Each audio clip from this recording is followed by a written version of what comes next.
Never, ever give up. You can change and you can move around, but never, ever give up. I know people that are very smart. They went to the Wharton School of Finance with me. I know other people that aren't as smart, and those people are the top people in industry today, and they just were tougher. They didn't give up. And the smart ones had everything on their plate. They'd always come in with the A+ on the tests and the good boards and everything else.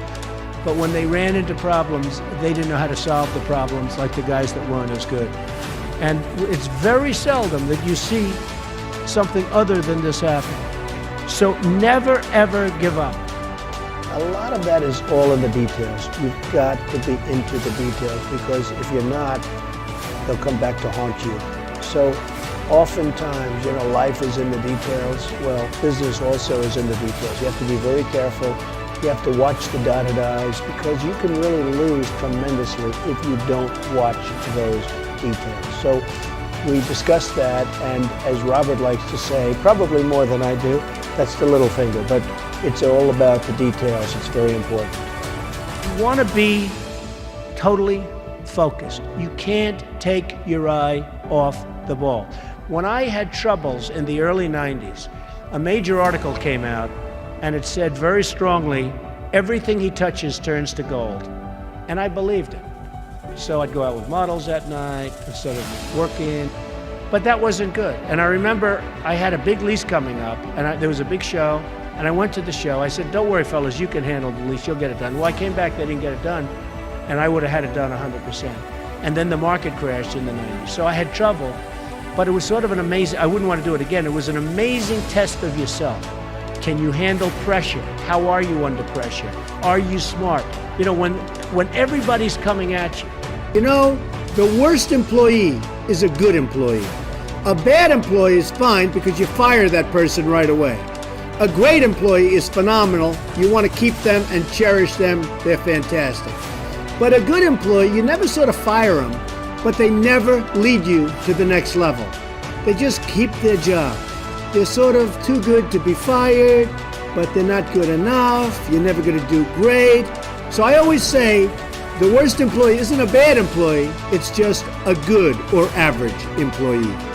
Gary Player, the great golfer, he was a little guy, very little, but he worked really hard. And he had a great statement, but he'd go, the harder I work, the luckier I get. And he wins the U.S. Open. You have all these big, handsome guys, these big, giant guys, and they're hitting the ball a mile. And you have Gary Player. And Gary Player would win the Open. He'd win the Masters. He'd win this. He'd win that. And he said, hey, in the U.S. Open, he hit a 5-iron to 1 foot from the hole, and he ended up getting a birdie and wins the U.S. Open, right? And he came off the green. Now, I know I've heard the statement before, but I heard it from him in a meaningful way. They said, what do you think, Gary? What is it? He said, all I know is I've been working very hard, and the harder I work, the luckier I get. I thought it was an amazing statement. Sometimes in life, to be successful, oftentimes, most of the time, you have to follow your instincts. You have to follow your gut. You have to. Your parents may say wrong, your whoever may say wrong, but you have to do it. So much of success is seeing yourself as victorious. You have to see yourself. You have to really believe in yourself. And sometimes it's hard. You've had failures, you've had weaknesses, you've had other things. You have to see yourself as a one-man band. Don't rely too much on other people, because they'll let you down. You have to see yourself as victorious. And to be a winner, you have to think like a winner. If you don't think like a winner, it's just never going to happen. Many people have been asking about my desk and the fact that I have so many papers on my desk. It's actually very neat.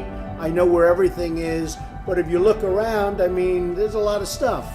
The fact is, I'm busy. I always notice that busy people that are very successful in many cases, have a lot going on their desk.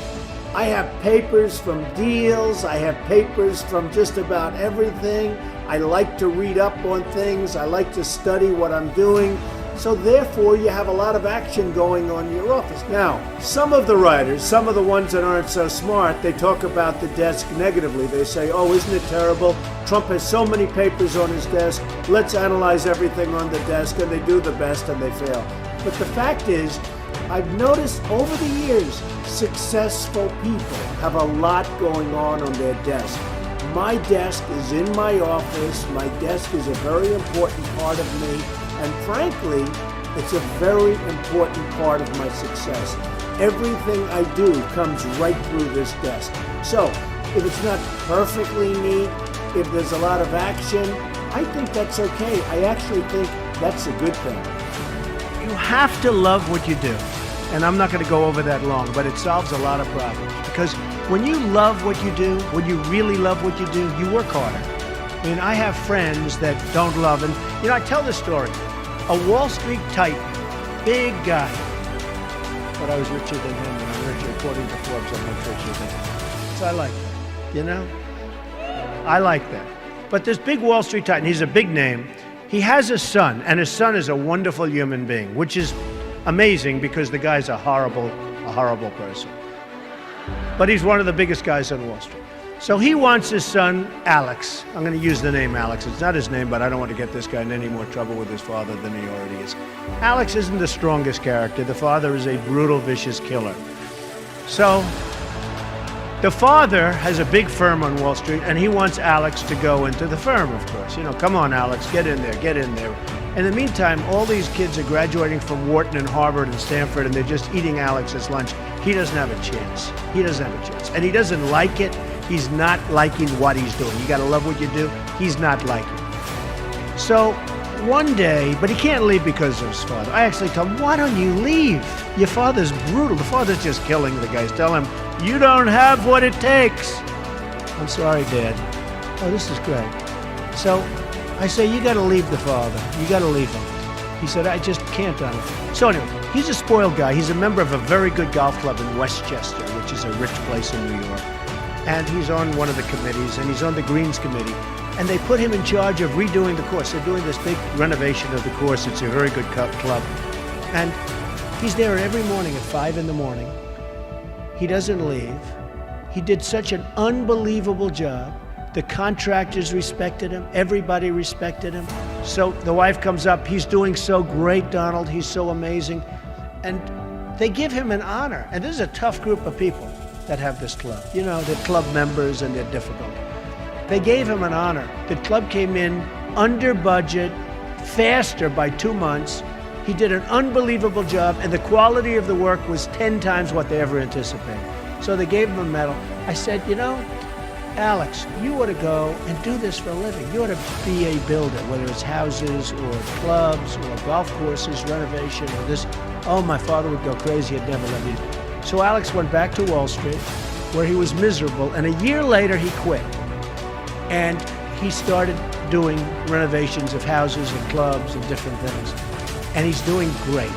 So you've got to love what you do.